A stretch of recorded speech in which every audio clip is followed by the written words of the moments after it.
The MLB Gambling Podcast on the Sports Game Podcast Network is brought to you by Underdog Fantasy. Get up to $1,000 deposit match for Underdog Fantasy with the promo code MLB SGPN.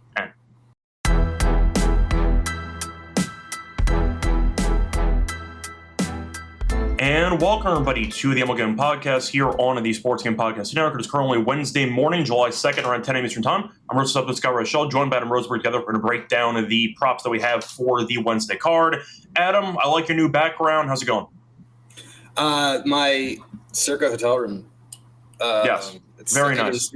It is early here. I mean, early for Vegas time. It is like, it's also cloudy. I see people like cleaning the pool, all sorts of stuff. So it's good. Again, I got my sign up money right here. Contests. Gonna see our boss Sean in a couple hours. And we had a good day on the travel day for me. Taking care of bets across the board, doing really well. Rhythm power trends are continuing to smack. I've officially become the overseer and runner for all of your bets on your accounts. Yeah. You're a very good runner. I share more accounts with you than I do with my wife. Mm-hmm. I'm going to take that as a compliment. So it's a compliment. It's an absolute compliment. So, but either way, point is, I know that you are now in Vegas. I'm going to ask you an important question. Whenever you check into a hotel room, what's the first thing you do? Are you an unpack guy? Are you a shower guy? Are you I'm going to jump on the bed real quick? What kind of guy are you? I'm an unpack guy. I'm an unpack guy, and then I'm a stock the fridge guy.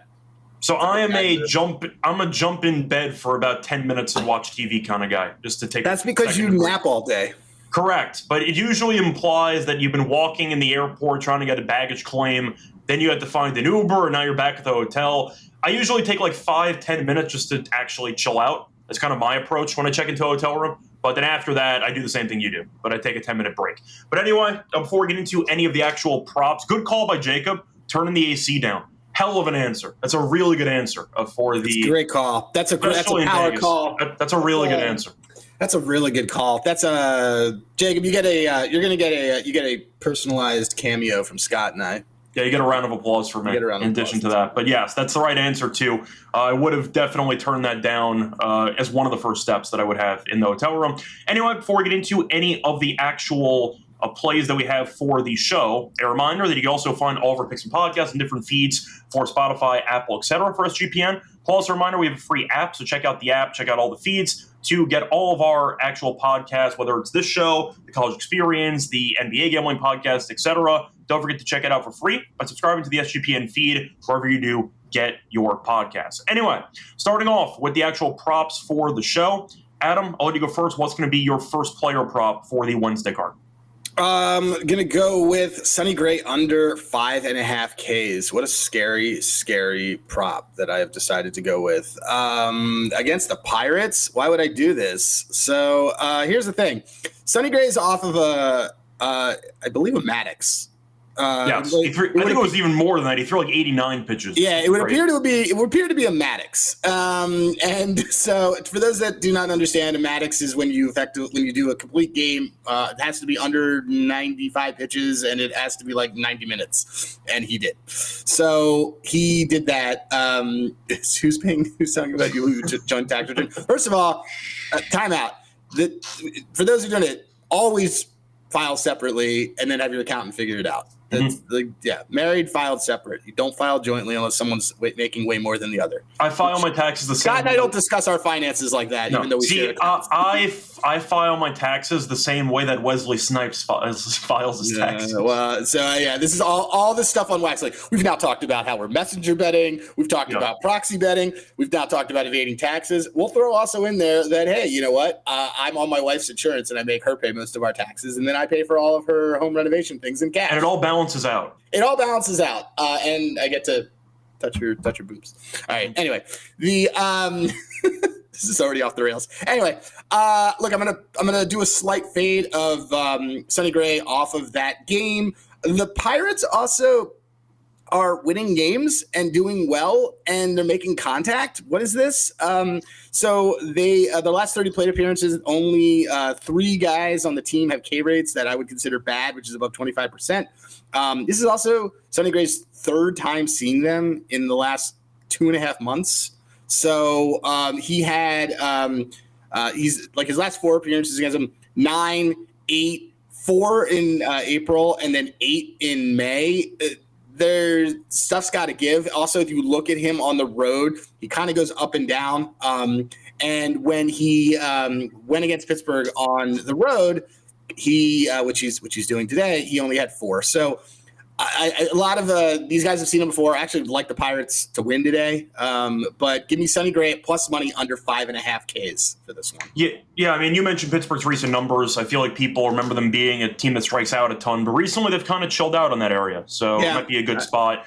I mean, Gray pitched insanely well last start. You can argue that he's going to potentially regress, but it might just be. I know you mentioned this yesterday with Joe Ryan. And Miami was a team that was striking out a lot less recently because they've also won like 8 in a row. But the point is, Miami was a team that you were looking at the metrics, looking at how they've been performing, and you actually faded a good pitcher because of the recent batting numbers for Miami. Similar approach here? Yeah, pretty much. Look, they're neither of these teams are great, but the Pirates are just hitting pretty well. And I don't know, man. The Pirates. It looks like the Pirates have kind of gotten some things together ever since. I mean, they've won 5 straight since O'Neal Cruz quit in the middle of the game. So gotta ride that wave. Also, weather-wise, it looks like it's like a perfectly clear day for this game that is starting in like a couple hours. So I'll take it. I'll take him against that. I'll take Sonny Gray to not necessarily get everybody out. His numbers, let me just look real quick. His numbers, I mean, he's been great, but the thing is just I kind of want to fade off the big game. So yeah, I can get behind that. For my first prop, I'm going to go with the same game, actually. I'll get this out of the way first because the game does start in a couple hours. I'm going to go with Alec Burleson. I'm going to take his under half a single at plus 139. Great price. This is on Caesars. He has not had a single in 8 of his last 9 games. He's also not had a single in 6 straight against Pittsburgh, and he's been really bad historically against Keller. He has 4 hits and 18 plate appearances against Keller with only 2 singles. So I do think taking a guy who has not really hit many singles recently to once again not hit one at plus 139, and he's really bad in the head-to-head against the starting pitcher. I think there's value on it for me. Give me Burleson to not record a single at plus 139. Mainly the price, but also looking at the power trends for them. They did like the under 1.5 bases. It's a slight pivot off of that, but I think that plus 139 is too good of a price to pass up on for a guy with no singles in 8 of his last 9. Give me Burleson under half a single at plus 139 as my first prop for the show. So going to go with a bit of a niche angle, but I like the price. So there we go. Any thoughts? You want to move on to your second prop? No, I dig it. You mentioned it again, but for the folks, I mean, we talk about different stuff on this, but Rhythm subscription is worth it just for the power trends, man. Nope. Like I can't like, and these aren't crazy things. They're just like, look, this is happening. We've been parlaying them, and just it's been nuts. Also, Jacob Wilson, Power Trends King. He is just constantly catching for us. I saw he got scratched yesterday, though, so I actually don't know if he's going to play today, but we'll see what happens. But I feel like, once again, power trends have been very solid to us, so we're going to keep riding those. But I do like Burleson to not get a single in this outing. Anyway, what's going to be your second prop for the Wednesday card? My second one, I'm going to go with the Phillies are playing a doubleheader today, and I'm going to go with fading a guy who used to be on their team. I'm going to go with Nick Pivetta over 2.5 earned runs at minus 109. It's humid in Philly. It's not necessarily sunny, but it's humid, and Phillies have gone over this again. The Phillies are hitting again, and Phillies are hitting at home. Harper coming back helps. Yeah, over this again, and he's got nasty history against Pivetta. A lot of this team has hit Pivetta pretty well. They've gone over this 4 of their last 6 right-handed starters they faced. Pivetta gave up 4 to them in June. They got a doubleheader. I also suspect that it feels like the night game's the Cease Sanchez game, which I feel like is going to be more of the pitcher duel kind of thing, or might be so. I get a sense that there's going to be runs in this early game. So give me Pivetta. Giving this up again, like I said, when he faced it before, he already gave it up. He has been good. He's been slightly worse on the road. As I look at his last 3 road starts, his expected ERA 3.95. He doesn't get really good. His first pitch strike in his last 3 road starts 59%, which is not good. So he's going from behind the count, and his last 3 road starts, barrel rate's 12%, home run per 9 is 1.49, fly ball rates are high, slugging is 462. These are all things that you don't want when you're playing Philadelphia. So give me Pivetta over 2.5 earned runs.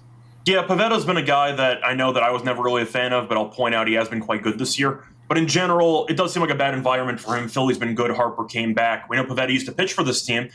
Not many good memories in this ballpark for him. So we'll see if he struggles again against Philly this time around on Wednesday.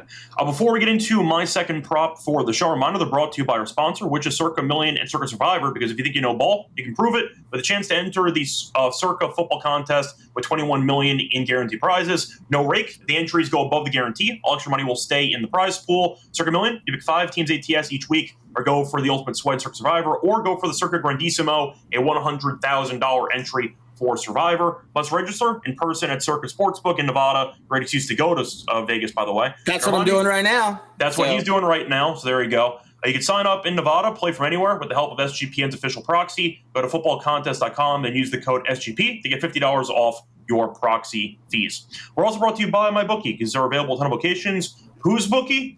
MyBookie. MyBookie's we'll all be bookies soon. Yes, definitely true. But that's the place to bet on every sport. They have the baseball cards, WNBA, golf, and of course football futures. Also use it for crypto because they have easy deposits, fast payouts. When you sign up though for an account, use the code SGPN to get a 1 or 10,000 match up to 1K. Terms and conditions. MyBookie, the G promo code SGPN.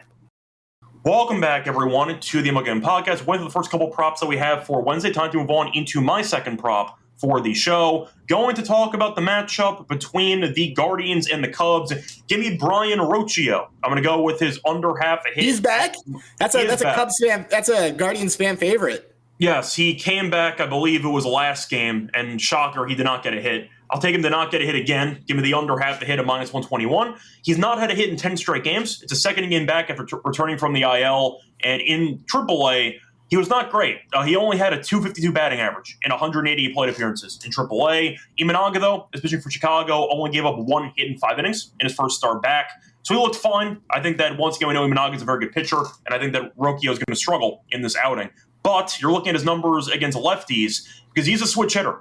He is significantly worse batting from the right side. This season, he has 2 hits in 29 plate appearances against lefties. Last season, he had a 194 batting average in 122 plate appearances against lefties. Simply put, he's much better batting from the left side. He will have at least a couple of plate appearances from the right side starting this game. He can't hit from the right side. He has no hits in 10 straight. He batted .250 or so in AAA.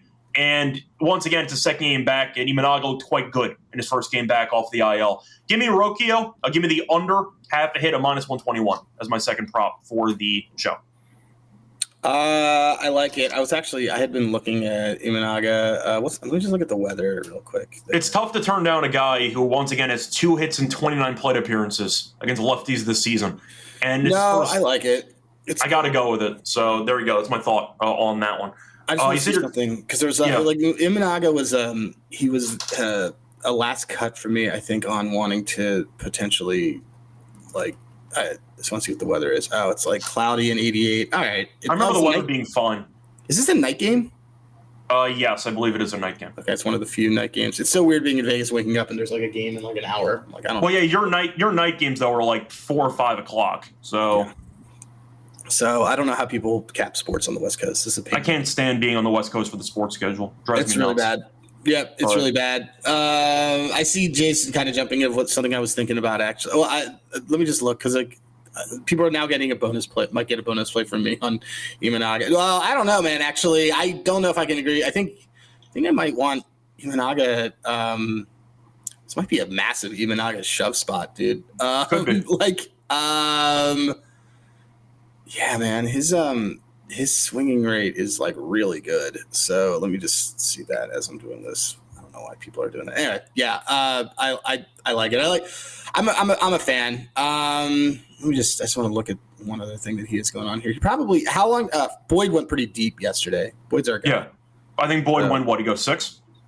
Yeah. I mean, Imanaga is priced at shove. Just that everybody is extremely clear here. Let me just see. Oh, it makes sense because conceptually the bottom of Cleveland's order is just a bunch of guys who can't hit. They're also terrible against lefties. Yeah. They're arguably one of the worst teams in the league against lefties. Let me just see something because I think I'm adding a bonus play as we talk.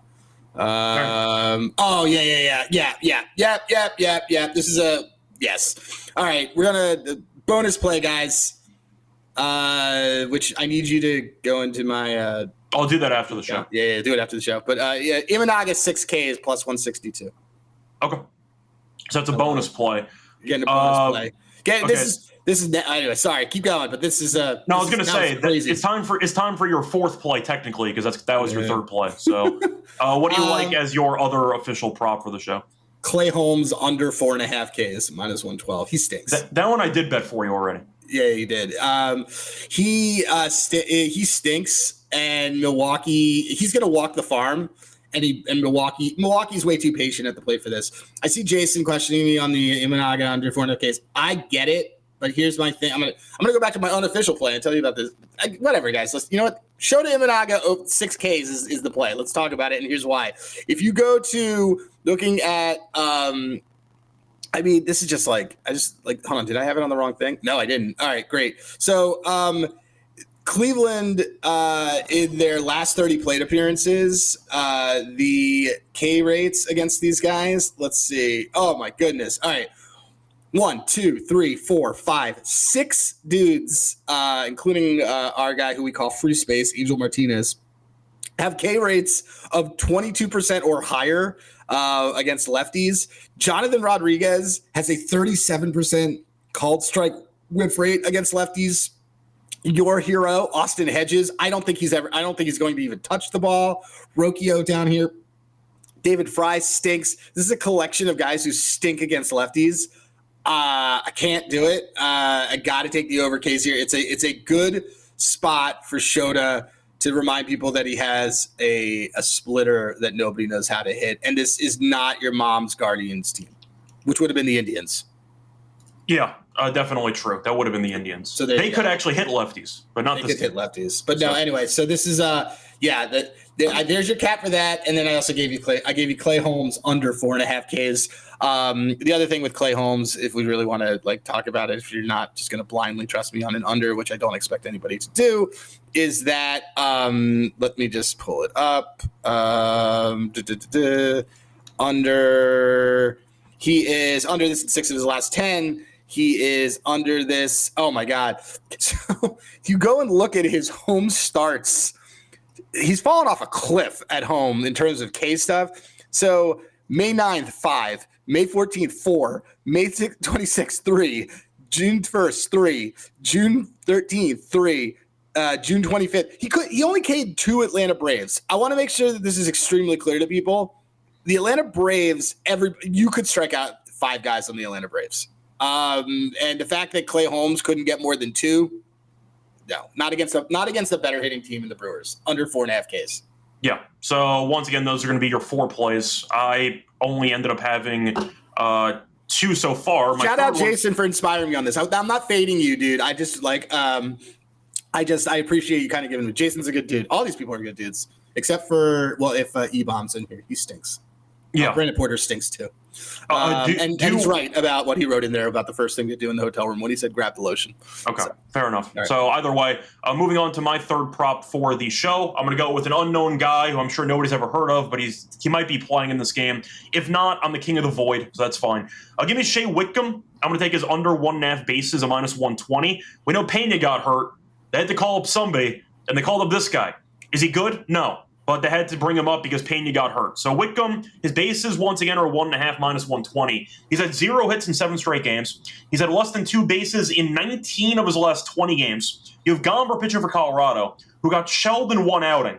But besides that, he's actually been decent. He has allowed less than 5 hits in 2 of his first 3 starts. In his MLB career, though, he's been really bad against lefties. 1 hit in 16 plate appearances against lefties. And on top of that, in the minors, he was not good against lefties either. He batted .246 in 77 plate appearances against lefties in the minors. So once again, Whitcomb is a guy who got called up. I understand that it's in Coors, and I get that every prop's inflated. But Whitcomb can't hit lefties. And the fact is it's minus 120 for a guy that has had less than 2 bases in 19 of his last 20 games, I'll back Gamble to probably go 5. Yes, the Rockies bullpen sucks. I'm aware of it, but I do think you're looking at a batter who, simply put, is not good. And there's a Coors tax added to his overs, even though he might not be able to actually hit. Give me Whitcomb under his 1.5 bases at -120 as my third prop for the show. I'm going to ask you, did you know Whitcomb existed before I mentioned his prop today? No. He sounds like a created player.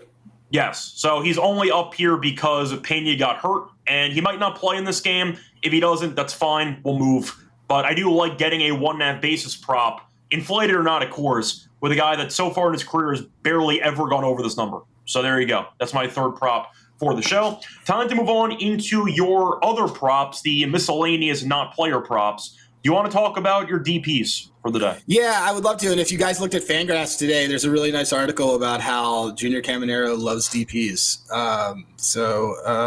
Let me just see. I think wow. All right. I see 2 today I really like, and they're both plus money. So I guess we're just going to trust it. I like the Houston Astros to turn a DP at plus 120. Hunter Brown is very good at this. The Colorado Rockies, as we just noted, stink. So we're going to take that.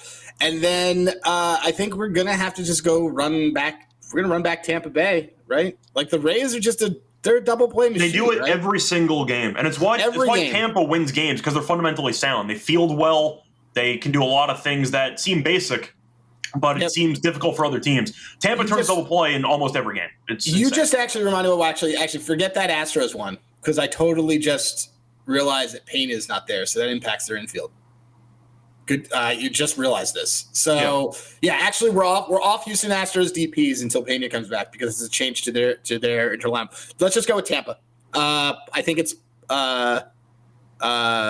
plus 115. That's just a great price. They were plus 105 yesterday. Speaking of Houston, though, I do see a question from her. Yeah. He's wondering why should he not be hammering the Hunter Brown under-earned runs. I know the Coors, you could argue, is going to be inflating some props.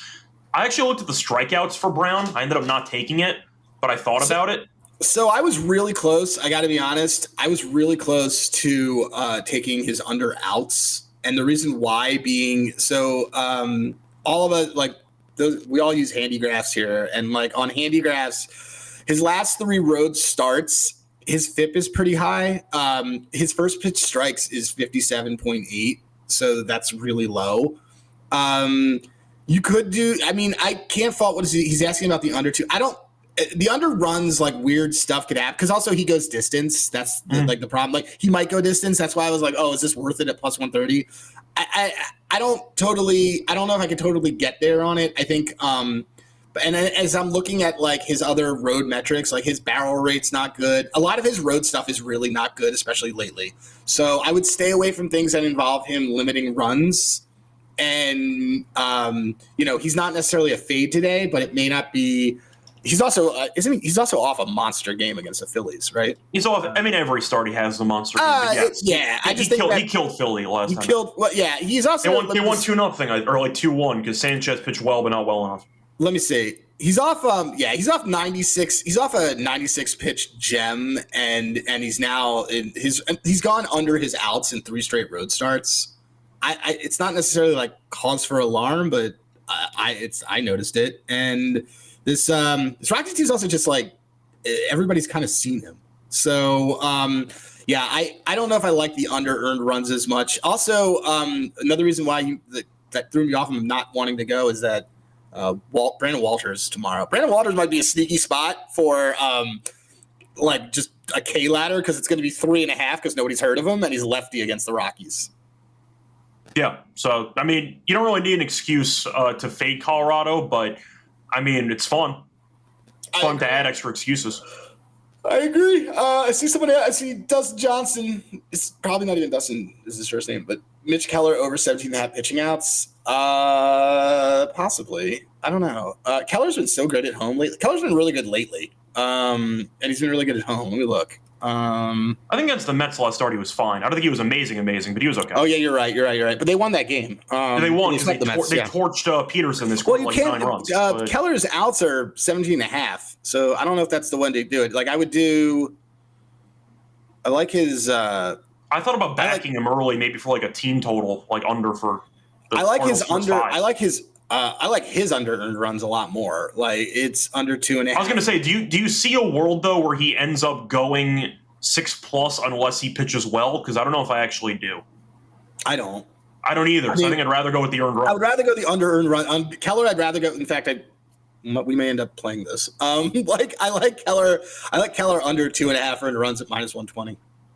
Yeah. Once again, I feel like Keller, he could go over that number, but I do think Keller's a guy who can sometimes nibble and his pitch count gets a bit high pretty quickly. I do think there's an opportunity for the Cardinals to work some counts. Maybe you end up seeing him battle an inning or two. Suddenly he's 5 innings through at 90 pitches and you're basically dead, even if he pitches well. So I actually don't mind the under-earned runs instead for that day game on Wednesday.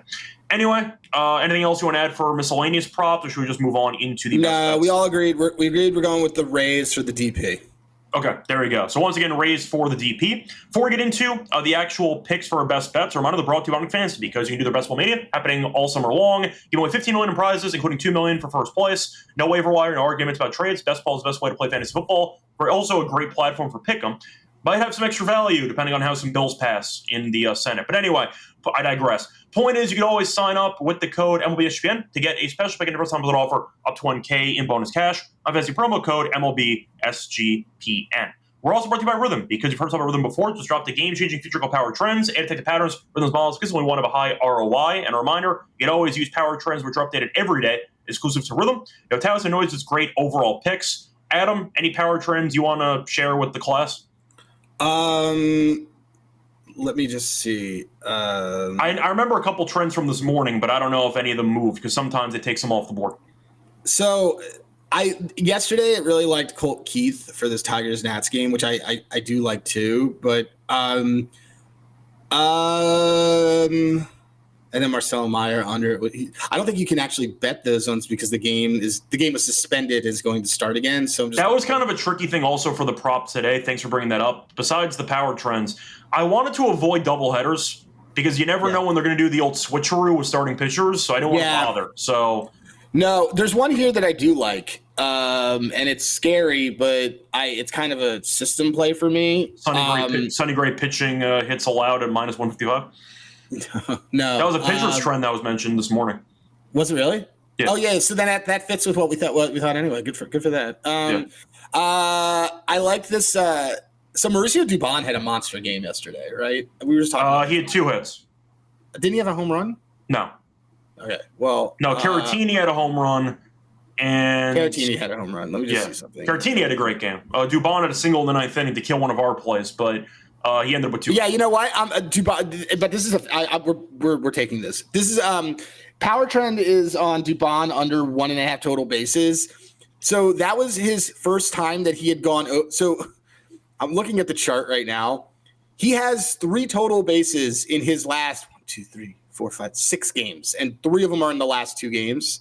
2 of them were last night. 7 out of his last 10 games, he's gone under this. So when you think like, where's Rhythm getting this? Rhythm's just smart about this and just looking at stuff that you and I would have looked at anyway, but is just like, no, trust me. It's also plus EV if anybody cares about that stuff. I care about that stuff.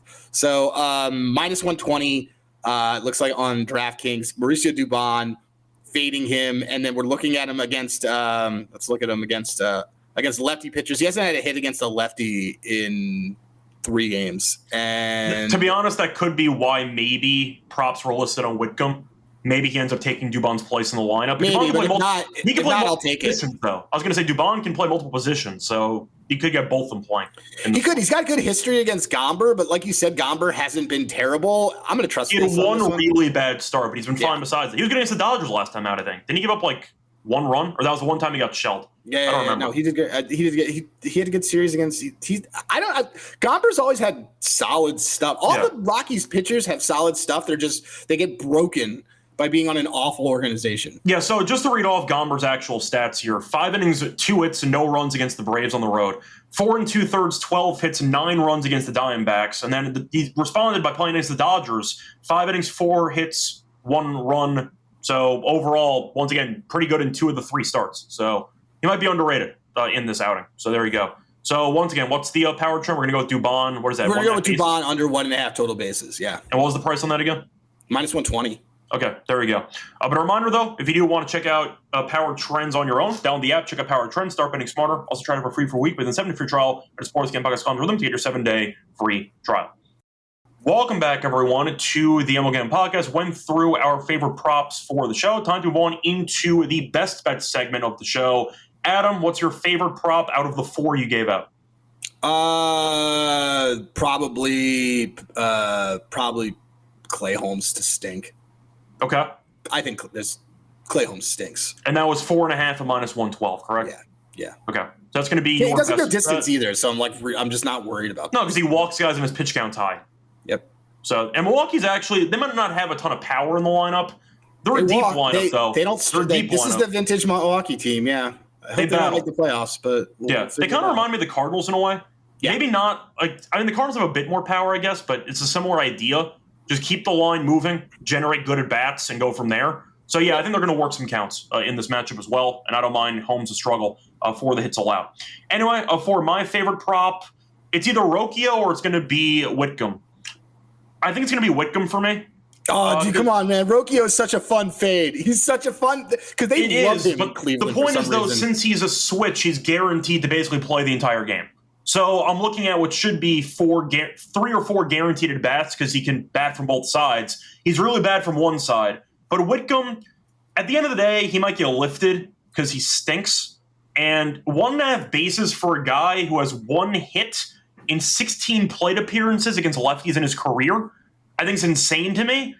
I'll take the Coors tax. I'll use it to my favor. Give me the under on Shea Whitcomb as my best bet here. I like Rocchio as well, but Whitcomb might get lifted mid-game if they need a good bat at the end of the game. Give me Whitcomb under 1.5 bases, minus 120 as my best bet for the show.